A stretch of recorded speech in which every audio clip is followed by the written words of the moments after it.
Welcome to Vanya academy అండి. ఈరోజు వీడియోలో టాపిక్ వచ్చేసేటప్పటికి ప్రాఫిట్ అండ్ లాస్ పార్ట్ 18. మీలో ఎవరైతే పార్ట్ 18 ఫస్ట్ టైం చూస్తున్నారో వాళ్ళు పార్ట్ 1 నుంచి పార్ట్ 17 వరకు కూడా చూడండి.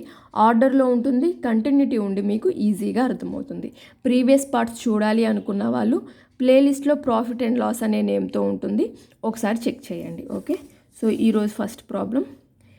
ఏ dishonest shopkeeper cheats 10% at the time of buying.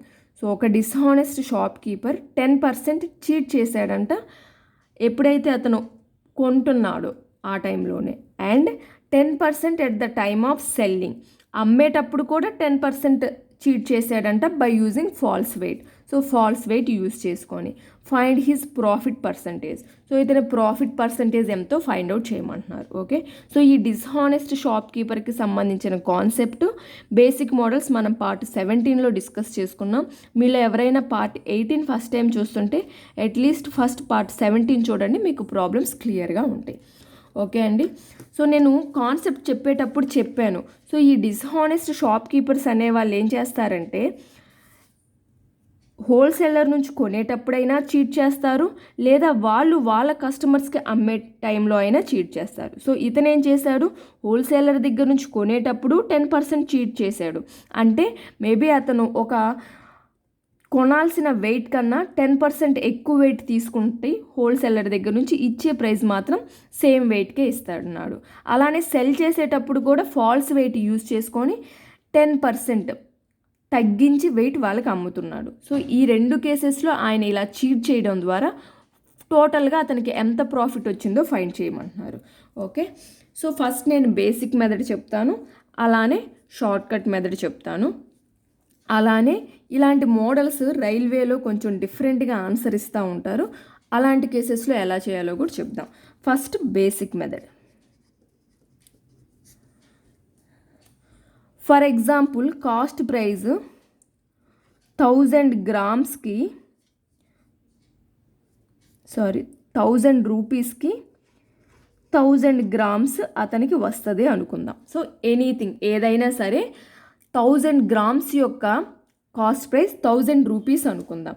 So అతను బై చేసే టైంలో బయింగ్ అప్పుడు ఏం చేశాడు, 10% చీట్ చేశాడు. అంటే కాస్ట్ ప్రైస్ వచ్చేసేటప్పటికి అతను 1000 రూపీస్కే కొన్నాడు, 10% చీట్ చేశాడు. సో 100 గ్రామ్స్లో 10%, 1000 గ్రామ్స్లో 10% అంటే ఎంతండి, 100 గ్రామ్స్. కాబట్టి 1000 ప్లస్ 100 1100 గ్రామ్స్. అతను కొనేటప్పుడు ఏం చేశాడు, 1000 రూపీస్ పే చేసి అతను తీసుకోవాల్సింది ఎంత, హానెస్ట్గా 1000 గ్రామ్స్ తీసుకోవాలి. కానీ అతను 10% చీట్ చేసి 1000 రూపీస్ పే చేసి 1100 గ్రామ్స్ని కొనుక్కున్నాడు. సో బై చేసేటప్పుడు. సో సెల్లింగ్ కేసులో అమ్మేటప్పుడు ఏం చేశాడు, సెల్లింగ్ ప్రైస్ సేమ్ 1000 రూపీస్కి ఎంత కొన్నాడో అంతకే అమ్ముతున్నానని చెప్తున్నాడు. కానీ 10% చీట్ చేశాడు. ఎలా చీట్ చేశాడు, వెయిట్లో 1000 గ్రామ్స్లో 10% అంటే 100 గ్రామ్స్, 100 గ్రామ్స్ తగ్గించి అమ్మాడు. So 900 grams. ఓకే, సో అతను బై చేసేటప్పుడు 1000 రూపీస్కి యాక్చువల్గా అతనికి రావాల్సింది 1000 గ్రామ్స్ అయితే 1000 రూపీస్ పే చేసి 1100 గ్రామ్స్ తీసుకున్నాడు. సెల్ చేసేటప్పుడు 1000 రూపీస్కి 1000 గ్రామ్స్ ఇవ్వకుండా 900 గ్రామ్సే ఇచ్చాడు. ఓకే, సో ఇప్పుడు మనకి ప్రాఫిట్ వచ్చిందా లాస్ వచ్చిందా అని ఫైండ్ చేయాలి అంటే ఎప్పుడైనా సరే వెయిట్స్ని ఈక్వల్ చేయాలి. ప్రాఫిట్ అండ్ లాస్ ఫస్ట్ నుంచి మనం చెప్పుకుంటున్నదే. ఏదైనా ఒక 10 ఆర్టికల్స్ అనుకుంటే ప్రాఫిట్ వచ్చిందా లాస్ వచ్చిందా మనం ఫైండ్ అవుట్ చేయాలి అంటే నెంబర్ ఆఫ్ ఆర్టికల్స్ ఎప్పుడూ ఈక్వల్గా ఉండాలి అని ప్రీవియస్ పార్ట్స్లో చెప్పుకున్నాం. సో ఆర్టికల్ కేసులో అమ్మినవి ఏవైతే థింగ్స్ ఉంటాయో అవి ఈక్వల్గా ఉండాలి అని ఎలా అయితే చెప్పుకున్నామో, ఈ వెయిట్ ఎగ్జాంపుల్స్ వచ్చినప్పుడు వెయిట్స్ అనేది ఈక్వల్గా ఉన్నప్పుడు మాత్రమే ప్రాఫిట్ వచ్చిందా లాస్ వచ్చిందా అనేది ఫైండ్ అవుట్ చేయగలం. సో ఇక్కడ 1100 గ్రామ్స్ ఉంది, ఇక్కడ 900 గ్రామ్స్ ఉంది. వెయిట్స్ని ఈక్వల్ చేయాలి అంటే దీనిని 9తో మల్టిప్లై చేద్దాం, దీనిని 11తో మల్టిప్లై చేద్దాం. So into 9. ఎలా అయితే మనం ఆర్టికల్స్ని ఈక్వల్ చేసేటప్పుడు ఆ రోలో ఉన్న cost price or selling price వాటిని కూడా మల్టిప్లై చేస్తామో ఇక్కడ కూడా అంతే. సో కాస్ట్ ప్రైస్ని కూడా 9తో మల్టిప్లై చేద్దాం. సో దీనిని ఇంటూ 11 చేద్దాం, ఇక్కడ into 11. Okay, so 9,900 grams, 9,900 grams wait equal అయింది కదా.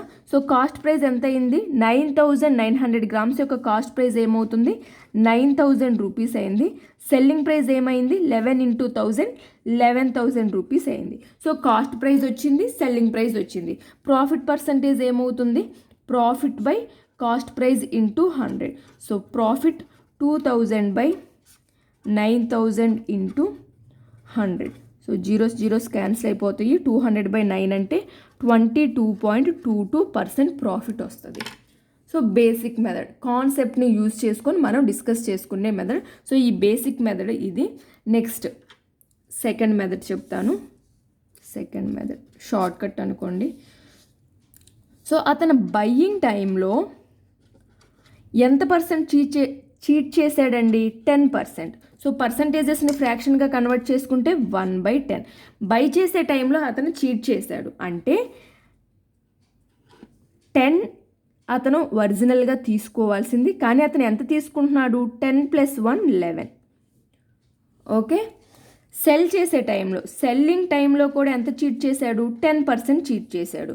సో పర్సంటేజెస్ని ఫ్రాక్షన్స్లో కన్వర్ట్ చేస్తే 1/10.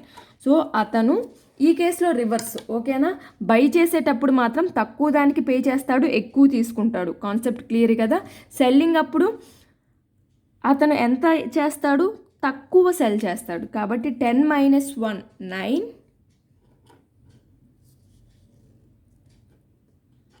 10.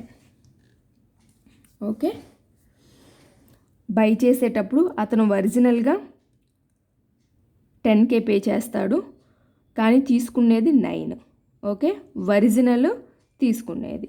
ఇప్పుడు సెల్ చేసే టైంలో ఒరిజినల్గా అతను ఎంత ఇస్తాడు? వాళ్ళకి వెయిట్ 9 ఇస్తాడు. ఓకే, కానీ ఆ మార్క్ మీద ఎంత ఉంటుంది? 10 ఉంటుంది. సక్సెసివ్ కేస్ కాబట్టి క్రాస్గా ఉన్నాయి, క్యాన్సిల్ అవుతాయండి. సో 10 10 క్యాన్సిల్ అయిపోతుంది. 9:11. సో ఈ 9 అనేది కాస్ట్ ప్రైస్ని, 11 అనేది సెల్లింగ్ ప్రైస్ని ఇండికేట్ చేస్తుంది. సో ప్రాఫిట్ పర్సంటేజ్ అంటే so 11 - 9 2/9 into 100 that equals to 22.22%. So బేసిక్లో అలానే వచ్చింది, అలానే సెకండ్ మెథడ్ షార్ట్ కట్లో కూడా అలానే వచ్చింది. షార్ట్ కట్ ఏంటండి? బయ్యింగ్ అప్పుడు అతను ఎంత పర్సెంట్ చీట్ చేశాడు? 10%. పర్సంటేజెస్ని ఫ్రాక్షన్స్లో కన్వర్ట్ చేయండి. 1/10. సో 10 తీసుకోవాలి, కానీ అతను తీసుకునేది 11. సెల్లింగ్ అప్పుడు 10% చీట్ చేశాడు, ఫాల్స్ వెయిట్. సో వెయిట్లో తగ్గించాడు కాబట్టి 9 10. ఓకే, సో 10 10 క్యాన్సిల్ అయిపోతుంది. 9:11 ప్రాఫిట్ పర్సంటేజ్ వచ్చింది. ఓకే, జనరల్గా ఇలాంటి ప్రాబ్లమ్స్ని సాల్వ్ చేయాల్సిన పద్ధతి ఇది. Basic method, second short cut method. కానీ ఒక్కొక్కసారి మనకి ఆప్షన్స్లో ఈ 22.22% అనేది ఉండదు. ఒకే ఐటెం మీద ఫస్ట్ 10% చీట్ చేశారు, నెక్స్ట్ 10%. కాబట్టి వాళ్ళు దీన్ని సక్సెసివ్ కేస్ కింద కన్సిడర్ చేసి మనం 2 పర్సంటేజెస్ని సింగిల్ పర్సెంట్గా ఎలా చేసుకుంటామో సక్సెసివ్ కేసులో అలా చేసేస్తారనమాట. 10 + 10 + 10 ఇంటూ 10/100. సో 0 క్యాన్సిల్ అయిపోతుంది. 20 + 1 that equals to 21%. So final answer ఆప్షన్స్లో మీకు 22.22% లేకుండా 21% ఉంది అంటే సో 21%ని మీరు టిక్ చేసుకోండి. ఓకే, ఎక్కువగా రైల్వేస్లో ఈ 2 మెథడ్స్లో వచ్చిన ఆన్సర్ని వాళ్ళు ప్రిఫర్ చేయరు, ఎందుకో నాకు తెలియదు. ఆప్షన్స్లో ఎక్కువగా ఈ 21% ఉంటుంది రైల్వేస్లో. మీరు ఒకవేళ రైల్వే ఎగ్జామ్స్ రాస్తున్నట్లయితే ఆ రైల్వే ఆర్ఆర్బీస్లో ఆప్షన్స్లో ఈ 22.22% అనేది మ్యాక్సిమం ఉండదు. వాళ్ళు ఇలా సక్సెసివ్ కేసులో సాల్వ్ చేసిన ఆన్సరే ఇస్తారు. కాబట్టి ఆప్షన్స్ని బట్టి మీరు సాల్వ్ చేసేది కూడా చేంజ్ చేసుకోవాలి. ఓకేనా? సో మనం ఆప్షన్స్ని బట్టి పోవాలి కాబట్టి మనం కాన్సెప్ట్ ఇవన్నీ అక్కడ రాయలేం కాబట్టి వాళ్ళు 22.22% ఇస్తే ఈ మెథడ్లో సాల్వ్ చేసిన ఆప్షన్ మీరు టిక్ చేయొచ్చు. ఆ పర్సంటేజ్ ఇవ్వనప్పుడు ఈ మెథడ్లో సాల్వ్ చేయండి. సో 20% అని ఇచ్చారనుకోండి, 20 + 20 + 20 × 20/100.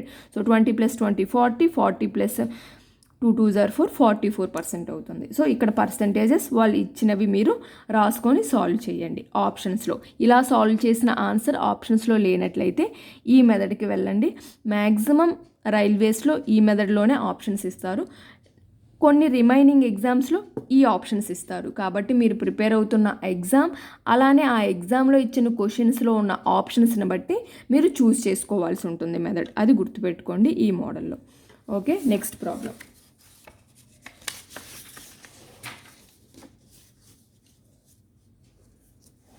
A dishonest shopkeeper cheats 16.66% at the time of buying.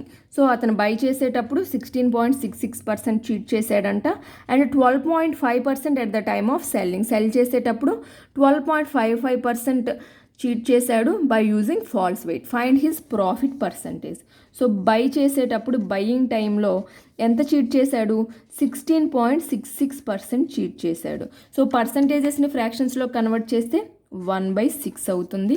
So buy చేసేటప్పుడు కాబట్టి 6, ఆ ప్లేస్లో అతను తీసుకునేది 7.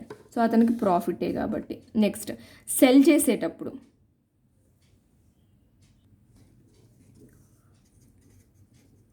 ఎంత పర్సంటేజ్ అండి? 12.5%. సో పర్సంటేజెస్ని ఫ్రాక్షన్స్ కింద కన్వర్ట్ చేస్తే 1/8.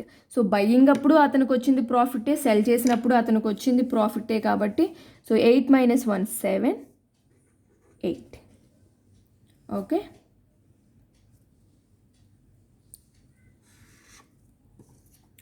సో సక్సెసివ్ కేస్గా కన్సిడర్ చేసుకొని ఇట్లా క్రాస్గా ఉన్నాయి, కామన్గా ఏ టేబుల్ పోతాయో ఆ టేబుల్ క్యాన్సిల్ చేసుకోవచ్చు. 2 7s కాబట్టి 7 7 క్యాన్సిల్ చేస్తున్నాను. సో ఈ 2 నెంబర్స్లో 2 3s are 2 4s are కాబట్టి 3:4.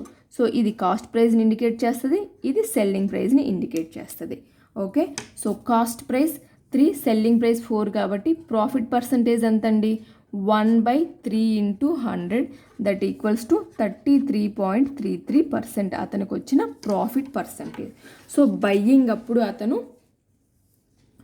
16.66%ని ఫ్రాక్షన్స్లో కన్వర్ట్ చేయండి. 1/6. సో 6 అలానే 6 + 1 7. సో బై చేసేటప్పుడు అతనికి ప్రాఫిటే వస్తుంది, సెల్ చేసేటప్పుడు కూడా అతనికి ప్రాఫిటే వస్తుంది కాబట్టి 1/8. కాబట్టి ఇక్కడ 7, ఇక్కడ 8. సో ఫస్ట్ కేసులో అతను బై చేస్తున్నాడు కాబట్టి ఫస్ట్ 6 రాసుకుంటాం, తర్వాత 6 + 1 7 రాసుకుంటాం. సెల్ చేసేటప్పుడు ఫస్ట్ 8 - 1 7, నెక్స్ట్ 8. సెల్ చేసేటప్పుడు అతనికి ప్రాఫిట్ వస్తుంది కాబట్టి. Okay, next.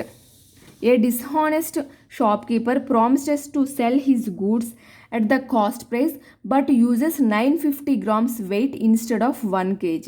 సో అతను కాస్ట్ ప్రైస్ ఎంత అంటే అతను ఎంత కాస్ట్ ప్రైస్కి అయితే కొన్నాడో సేమ్ కాస్ట్ ప్రైస్కి అమ్ముతున్నానని చెప్తున్నాడు, కానీ 1 kg ఉండాల్సిన వెయిట్ దగ్గర 950 గ్రామ్సే అతను సెల్ చేస్తున్నాడు. సో అతని ప్రాఫిట్ పర్సంటేజ్ ఎంతో ఫైండ్ చేయమంటున్నారు. సో వెయిట్ రేషియో ఏమవుతుందండి? 1000 గ్రామ్స్ ఇవ్వాల్సిన దగ్గర అతను 950 గ్రామ్సే ఇస్తున్నాడు. 0 0 క్యాన్సిల్ అయిపోతుంది. 5 20s, 5 19s. 20:19 అనేది వెయిట్ యొక్క రేషియో. వెయిట్ రేషియో మీద డిపెండ్ అయ్యి మనం profit or loss percentage find out చేయగలమా? చేయలేము. సో ఈ వెయిట్ రేషియోని ప్రైస్ రేషియోలోకి కన్వర్ట్ చేసుకోవాలి. ప్రైస్ రేషియో ఏమవుతుంది? వెయిట్ రేషియోకి జస్ట్ రివర్సే. సో 19:20. ఇది ప్రైస్ యొక్క రేషియో. సో వచ్చింది మనకి కాస్ట్ ప్రైస్ అలానే సెల్లింగ్ ప్రైస్ యొక్క రేషియో పార్ట్ వచ్చింది కాబట్టి ప్రాఫిట్ పర్సంటేజ్ ఫైండ్ అవుట్ చేయొచ్చు కదా. Profit by cost price into 100 that equals to 1/19 × 100 that equals to 5.26% profit వచ్చింది. ఓకే, సో ఇలాంటివి మనం ప్రీవియస్ పార్ట్లో డిస్కస్ చేసుకున్నాం. అక్కడ జస్ట్ పర్సంటేజ్ ఇచ్చినప్పుడు మోడల్స్, ఇక్కడ డైరెక్ట్గా వెయిట్స్ ఇస్తున్నారు. సో వెయిట్ రేషియో ప్రైస్ రేషియోని కన్వర్ట్ చేసుకోవచ్చు. నెక్స్ట్ ప్రాబ్లం చూద్దాం.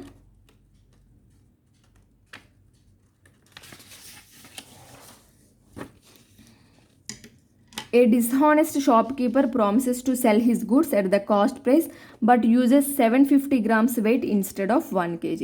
సో 1 kg ఇవ్వాల్సిన దగ్గర 750 grams ఇస్తున్నాడు. ప్రాఫిట్ పర్సంటేజ్ ఫైండ్ అవుట్ చేయమంటున్నాడు. సో వెయిట్ రేషియో ఏమవుతుంది, 1000:750 grams.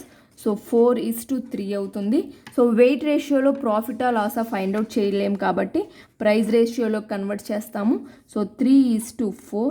So cost price ratio part వచ్చింది, సెల్లింగ్ ప్రైస్ రేషియో పార్ట్ వచ్చింది. So profit percentage equals to profit by cost price into 100. Profit అంటే selling price minus cost price కాబట్టి 4 - 3 1.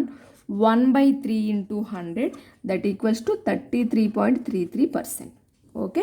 So డైరెక్ట్గా weights ఇచ్చినప్పుడు basic మోడల్స్లో ఇలా solve చేయొచ్చు. వెయిట్ యొక్క పర్సంటేజ్ ఇచ్చినప్పుడు పర్సంటేజెస్ని ఫ్రాక్షన్స్లో కన్వర్ట్ చేసుకొని వెయిట్ యొక్క రేషియో పార్ట్ ఫైండ్ అవుట్ చేసి దాని నుంచి ప్రైస్ యొక్క రేషియో పార్ట్ని ఫైండ్ అవుట్ చేయొచ్చు. అవి ప్రీవియస్ పార్ట్లో డిస్కస్ చేసుకున్నవి పర్సంటేజెస్ ఇచ్చినప్పుడు. సో డైరెక్ట్గా వెయిట్స్ ఇచ్చినప్పుడు ఇలా సాల్వ్ చేయండి. ఓకే. సో ఈ వీడియోని అయితే ఇక్కడతో ఎండ్ చేస్తున్నాను. మీకు కనుక నా వీడియో నచ్చినట్లయితే లైక్ చేయండి, మీ ఫ్రెండ్స్తో షేర్ చేసుకోండి, అలానే సబ్స్క్రైబ్ చేసుకొని పక్కనే ఉన్న బెల్ ఐకాన్ క్లిక్ చేయడం మర్చిపోకండి. సో నేను ఎప్పుడైతే కొత్త వీడియోస్ అప్లోడ్ చేస్తానో మీకు వెంటనే నోటిఫికేషన్ అనేది వస్తుంది. అలానే ఈరోజు డిస్కస్ చేసిన ఈ మోడల్ ప్రాబ్లమ్స్లో మీకు ఏమైనా డౌట్స్ ఉంటే కామెంట్ సెక్షన్లో నాతో షేర్ చేసుకోండి. మీ డౌట్స్ అనేవి నేను క్లారిఫై చేస్తాను. Okay. Thank you for watching.